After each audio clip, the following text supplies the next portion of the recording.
Hey there, need to pay your team but dread the complexity of payroll? Running payroll with FreshBooks, via their add-on, integrates paychecks directly with your accounting.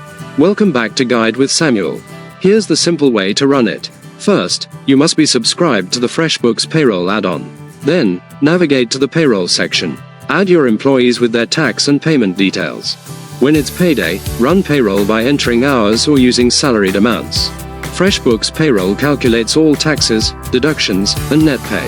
You can then pay your team via direct deposit or printed check, and FreshBooks will automatically record the journal entries in your books. My crucial pro tip: set up and review payroll items before your first run. Double-check employee details, tax withholdings, and benefit deductions in a test environment.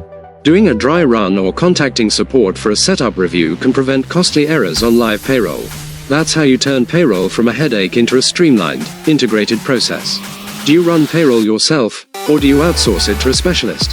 Share your approach in the comments. For more guides on managing a team, subscribe. Thanks for watching. I'm Samuel, and I'll see you next time.